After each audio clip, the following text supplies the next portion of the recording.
Guess that's why.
I think so.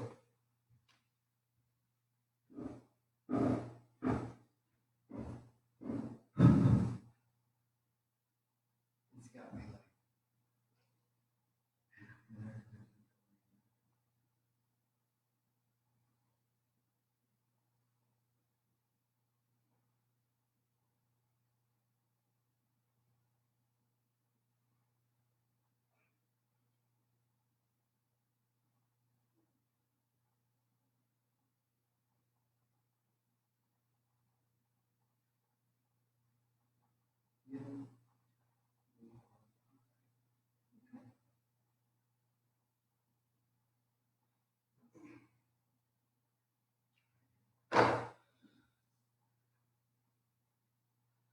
Good evening, everyone. Welcome to our Good Friday service as we're hosting here. Just hated that we can't be together, but tonight we could be together over social media. So please come with us. Tonight's will be a time of a little bit of worship. We're going to read through the Passion story. So please join with us. Hopefully we don't have any technical difficulties, any more technical difficulties. So join with us. God is the light in whom there is no darkness at all. Jesus Christ is the light of the world. And this is the judgment. The light has come into the world. And we who love darkness rather than light. Pray with me. Holy Lord, we come to you this evening, and we are so thankful to be here for what this Good Friday means, Lord. We mourn for the suffering that you went through. We mourn for the loss of the world experience. We mourn for the darkness that came. But without tonight, there'd be no hope of the light that's to come. There'd be no hope of the future that we are going to have. There's no hope of the salvation that we now have. Lord, just ask you to be with us tonight as we come together over social media, that we come together and we lift you. That we worship together even though we're apart, Lord, that we remember what this season is about, that we are Easter people. That although tonight we see this tonight that you died for us, it's not the end of our story.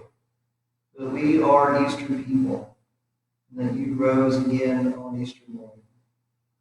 Lord, I pray you be with us here as we lead this service, that you would touch those that are away, that you would touch us here, that your presence would be among us. In Jesus' name. Amen.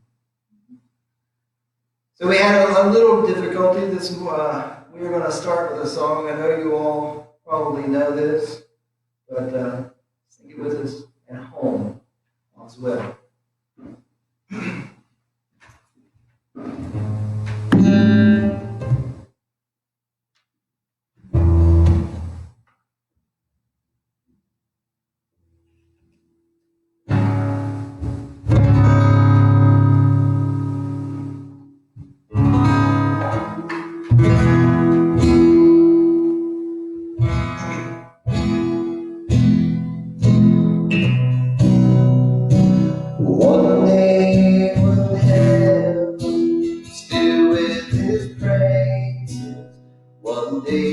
sin was as black as could be. Jesus came forth to be born of a virgin, dwelt among men, example is he. Word became flesh and light shined among us, glory revealed. Living he loved me, dying he saved me, buried he carried my sins far away, rising he justified, freely forever. One day he's coming, glorious day, glorious day.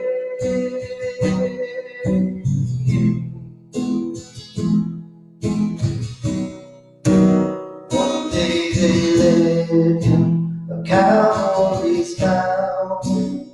One day they nailed him to die on a tree.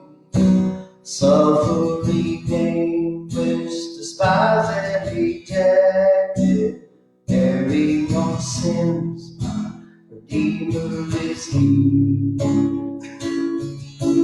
Hands that healed nations stretched out on a tree, and he took the nails for me. Living he loved me, dying he saved me, buried he carried my sins far away, rising he justified, freely forever. One day he's coming, glorious day, glorious day.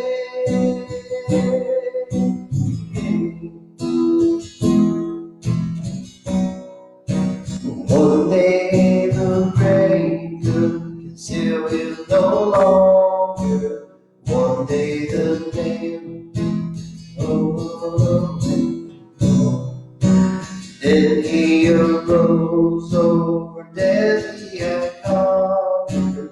Now he's ascended, my Lord evermore. Death could not hold him, grave could not keep him from rising again. Living he loved me, dying he saved me, buried he carried my sins far away, rising he justified, freely forever.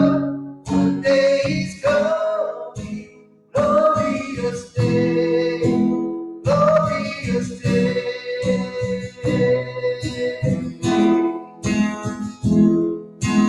One day the trumpet will sound, Lord is coming. One day the sky with his glory will shine. Wonderful day, mighty love Lord bringing. My Savior Jesus is mine. Living he loved me, dying he saved me, buried he carried sins far away, rising he justified, freely forever.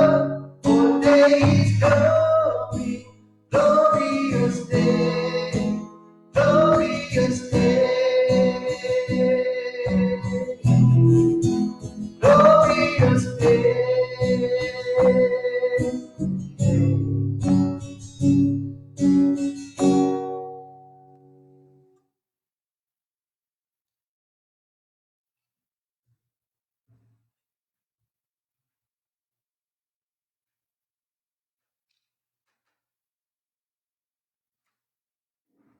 Jesus went forth with his disciples across the valley, where there was a garden, which he and his disciples entered.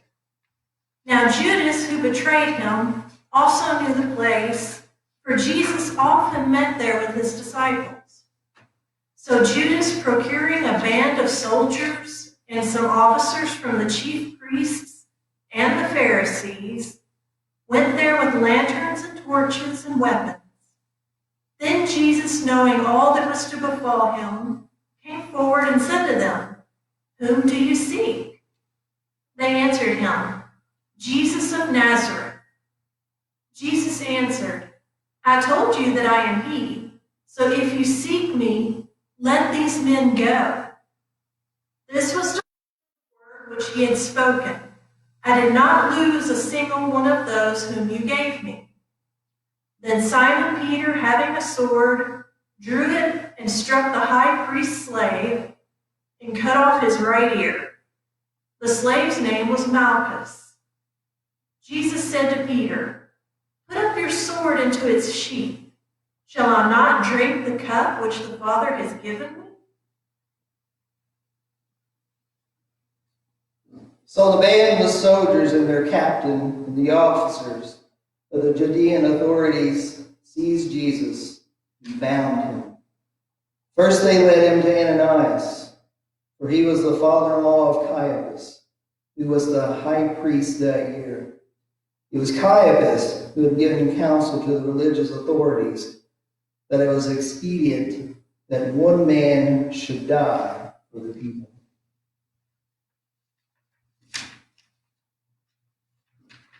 Simon Peter followed Jesus, and so did another disciple.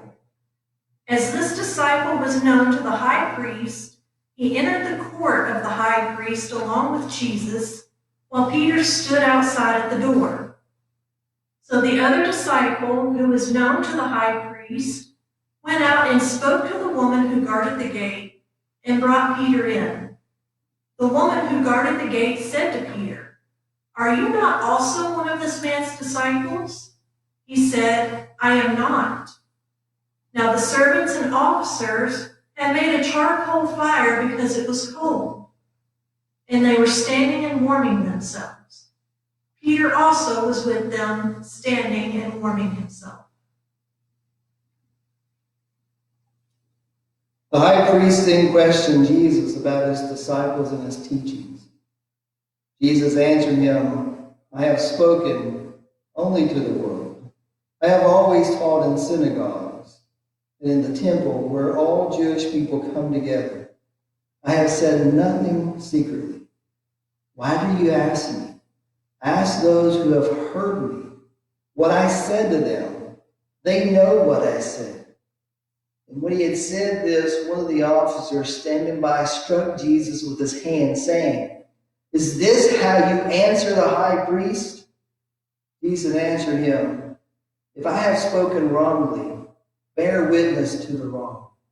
If I have spoken rightly, why do you strike me?" Ananias then sent him bound to Caiaphas, the high priest. Now Simon Peter was standing and warming himself. They said to him, "Are you not also one of his disciples?" He denied it and said, "I am not." One of the servants of the high priest, a kinsman of the man whose ear Peter had cut off, asked, "Did I not see you in the garden with him?" Peter again denied it, and at once the rooster crowed.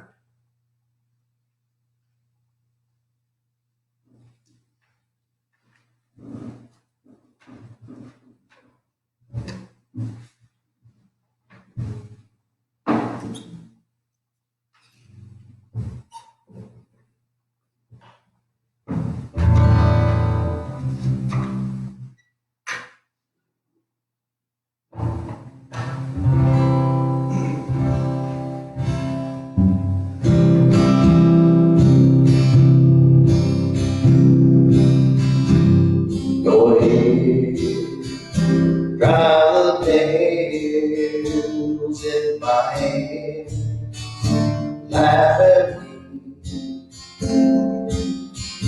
where you stand. Go ahead, say it isn't me. The day will come, you will see.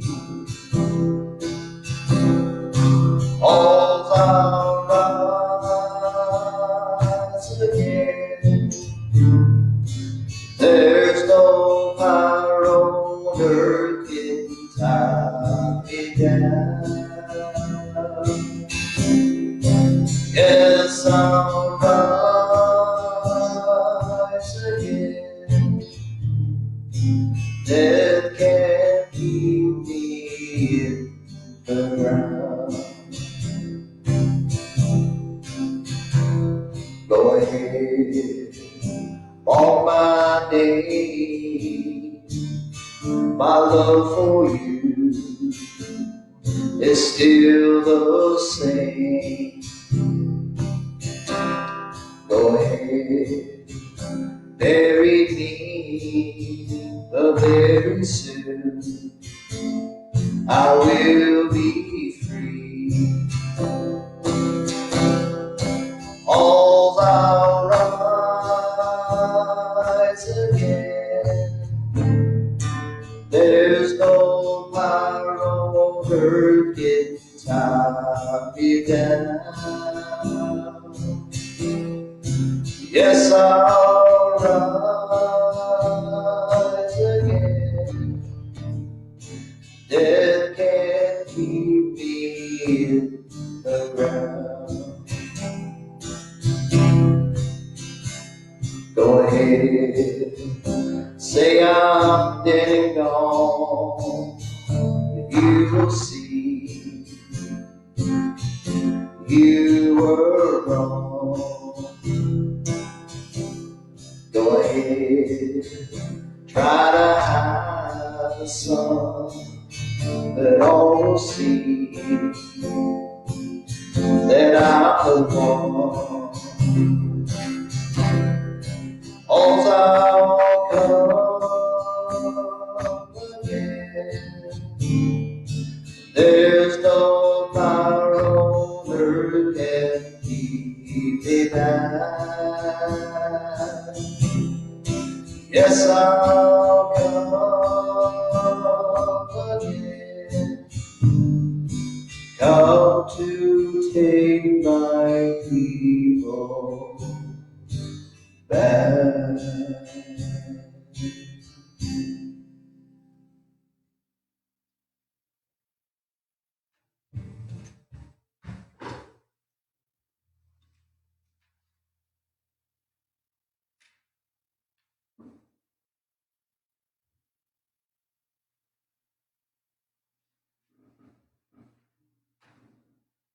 Then they led Jesus from the house of Caiaphas into Pilate's headquarters. It was early.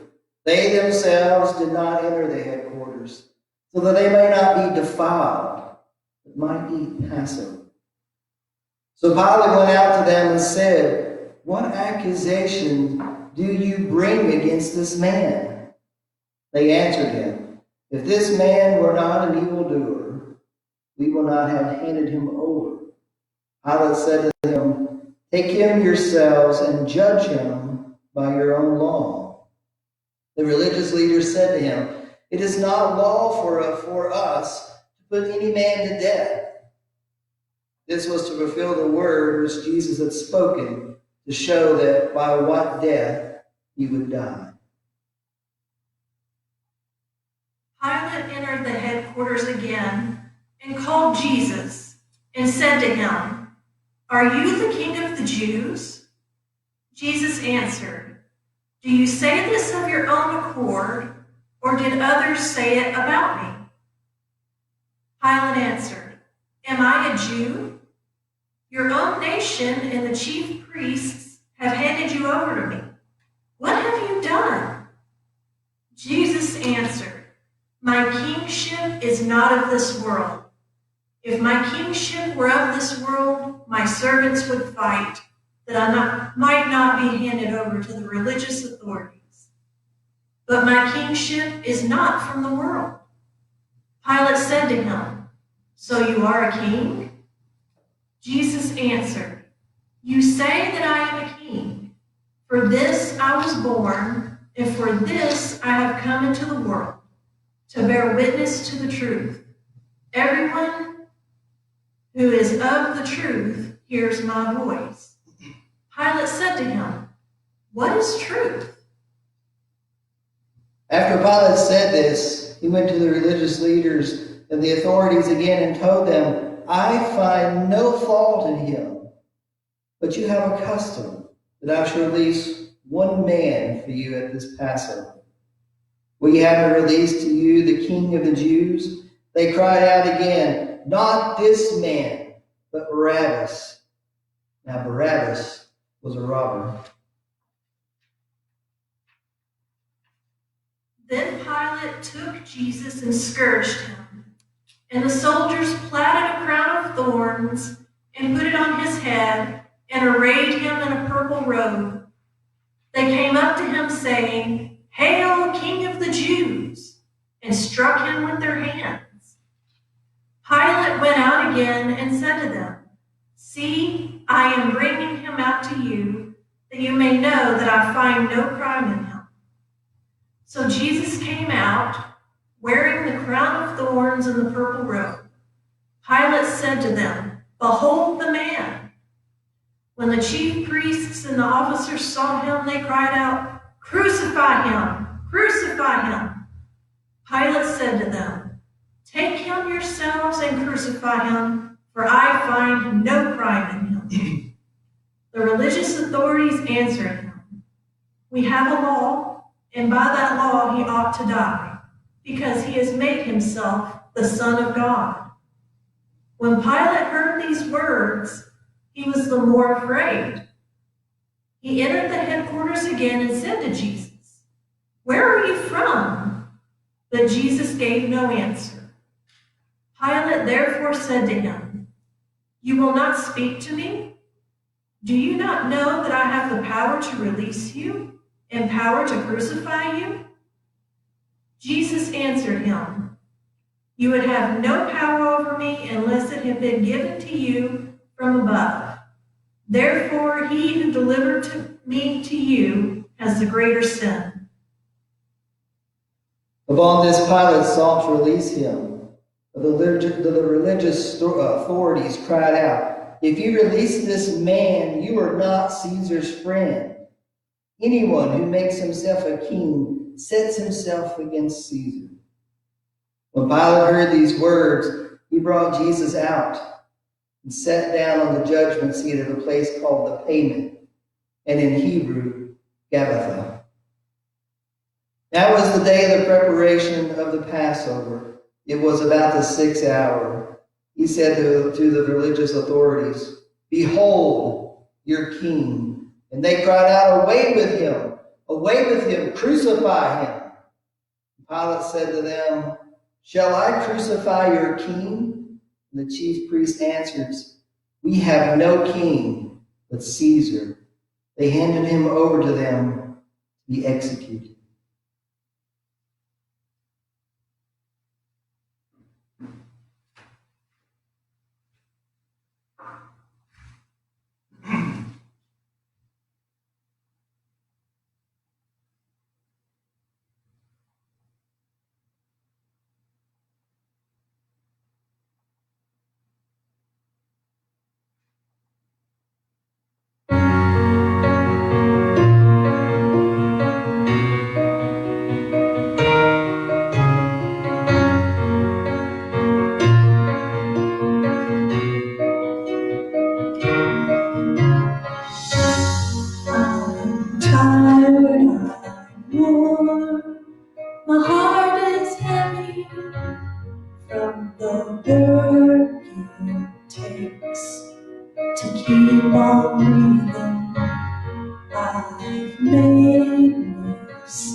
So I cry out with all that I have left. Let me see redemption and let me know the struggle ends.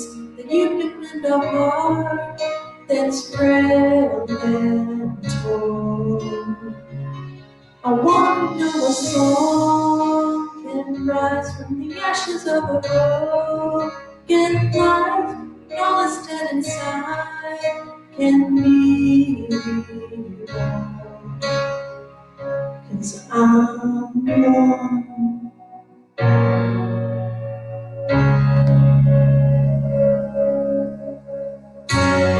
I know I need to lift my eyes up, but I life just won't let out. But I know that you can give me rest. So I cry out with all that I have left. Let me see redemption. Let me know the strength. If you can mend a heart that's frail.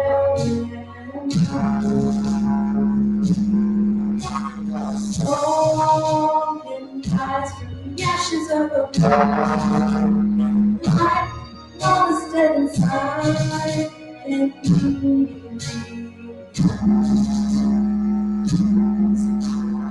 oh, my prayers are wearing thin. Yeah, I'm warm even before the day begins. Yeah, I'm warm, not worthless, my word divine. Yeah, I'm born to heaven come and flood my eyes. Yes, again, let me know it's my heart that's frail. Oh, the ashes of the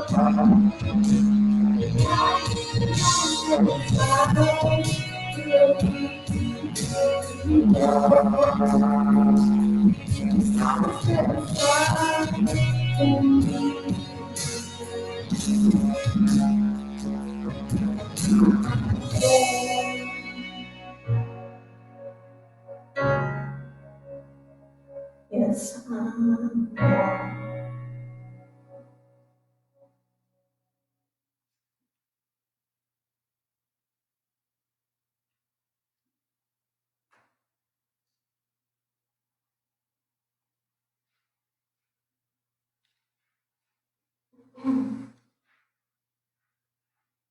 So they took Jesus and he went out, bearing his own cross, to the place called the place of a skull, which is called in Hebrew Golgotha. There they crucified him, and with him 2 others, one on either side, and Jesus between them. Pilate also wrote a title and put it on the cross. It read, Jesus of Nazareth, the King of the Jews. Many of the Judeans read this title, for the place where Jesus was crucified was near the city, and it was written in Hebrew, in Latin, and in Greek. The chief priests then said to Pilate, "Do not write the King of the Jews, but this man said, 'I am the King of the Jews.'"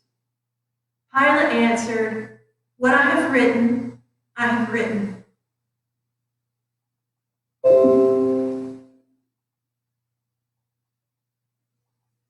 When the soldiers had crucified Jesus, they took his garments and made 4 parts, one for each soldier, also his tunic. But the tunic was without seam, woven from top to bottom. So they said to one another, "Let us not tear it, but cast lots for it to see whose it should be." This was to fulfill the scripture, "They parted my garments among them, and for my clothing they cast lots." So the soldiers did this, but standing by the cross of Jesus were his mother and his mother's sister, Mary, the wife of Clopas, and Mary Magdalene. When Jesus saw his mother And the disciple whom he loved standing near, he said to his mother, "Woman, behold your son."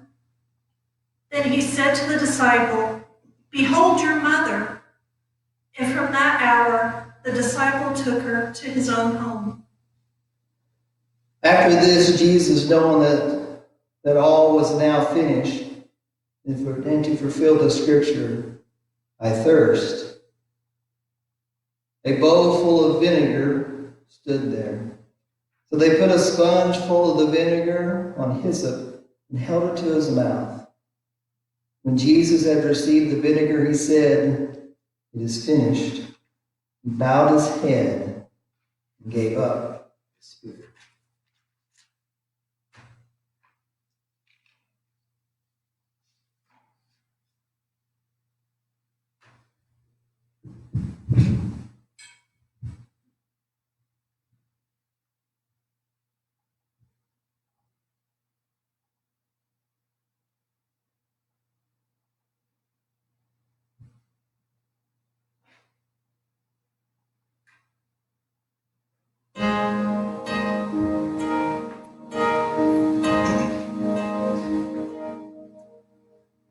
Walking on the road to Jerusalem,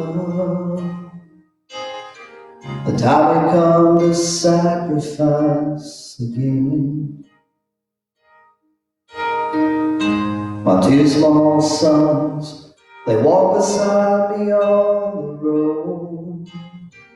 The reason they had come is to watch the Lamb. Daddy, Daddy, what will we see there? There's so much that we don't understand. So I told them of Moses, Father Abraham, and I said, "Dear children, watch the land." There'll be so many in Jerusalem today. We must be sure the Lamb doesn't run away. And I told them of Moses, Father Abraham, and I said, "Dear children, watch the Lamb." When we reached the city, I knew that something must be wrong. There were no joyful worshipers, no joyful worship song. I stood there with my children in the midst of angry men, and I heard the crowd cry out, "Crucify him!"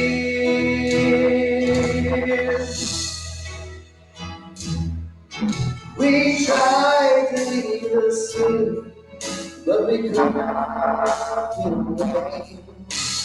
Forced to plan this job, harder to wish to break. Why won't this favor been condemned to die? Why were we standing here? Soon they pass by. Like this, even now they come. The first one cried for mercy, the people waiting down. The second one was violent, he was arrogant and loud. I can still hear his voice screaming at the crowd. Then someone said, "There's Jesus." I could scarce believe my eyes. A man so badly beaten, he barely looked alive. Blood poured from his body, from the thorns upon his brow. Running down the cross, he falling on the ground. Watched him as he struggled. I watched him as he fell.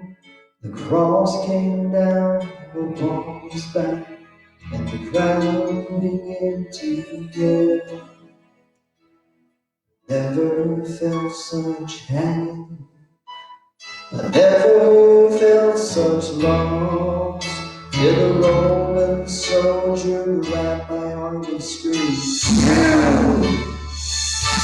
carry it home.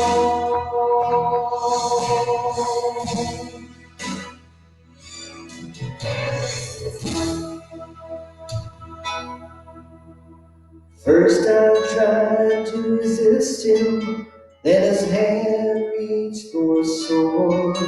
So I knelt down, took the cross from the Lord. I placed it on my shoulder and started down the street.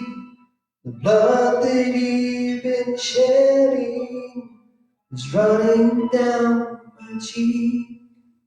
He led us to Golgotha, drove nails in his hands and feet.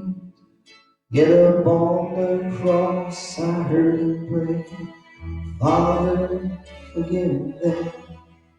Oh, I've never seen such love in any other's eyes. Into thy hands I commit my spirit. He prayed, then he died. Stood for what seemed like heaven, lost all sense of time, till I felt two tiny hands holding tight to mine. My children stood there weeping. I heard the oldest say, Father, please forgive us. The lamb ran away.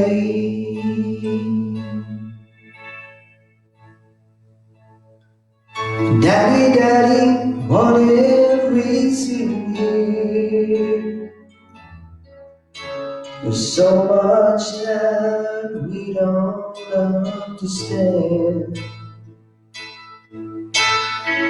So I took him in my arms, and we turned and faced the cross.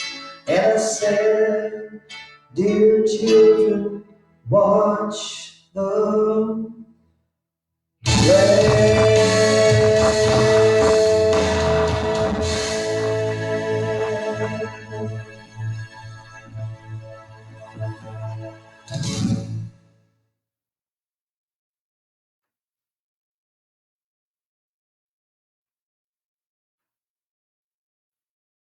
Since it was the day of preparation, in order to prevent the bodies from remaining on the cross on the Sabbath, for the Sabbath was a high day, the religious authorities asked Pilate that their legs might be broken and that they might be taken away. So the soldiers came and broke the legs of the first and of the other who had been crucified with them. But when they came to Jesus and saw that he was already dead, they did not break his legs. But one of the soldiers pierced his side with a spear, and at once there came out blood and water. He who saw it has borne witness. His testimony is true, and he knows that he tells the truth, that you also may believe. For these things took place that the scripture might be fulfilled. Not a bone of him shall be broken. And another scripture says, they shall look on him whom they have pierced.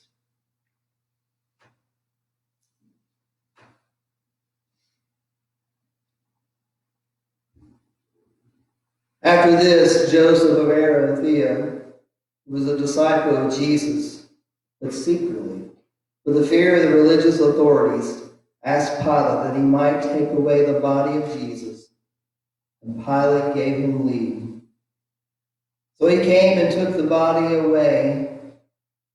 Nicodemus also, who had first come to him by night, came bringing a mixture of myrrh and aloes, about 100 pounds weight. They took the body of Jesus and bound it in a linen cloth with the spices, as is the burial custom of the Jews. Now is the place where he was crucified. There was a garden, and in the garden a new tomb, where no one had ever been laid. So because of the Jewish day of preparation, as the tomb was close at hand, they laid Jesus there.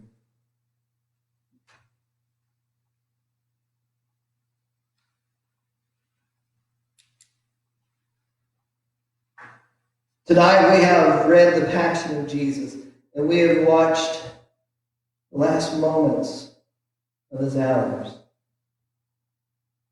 And with his death, the light escaped from this world. Just as we stand with the light escape from the sanctuary. But we don't go in dread, we don't go in with sorrow. We go in hope, because we know that in the days to come, Jesus rose from the tomb, and the tomb was empty. So this morning, we go and we remember, we go with the darkness, we go with hope. But we go today, hopefully, to come back together on Easter morning and witness together that moment of the empty tomb, that moment that the stone was rolled away, that moment that the disciples walked in and saw an empty slab with a burial cloth. Today, that's what we come together. Tonight we come together to talk about Jesus' death, but more, we're filled with the hope that's to come in 2 days on Easter morning. So go in peace. In the name of the Father, Son, and Holy Ghost. Amen.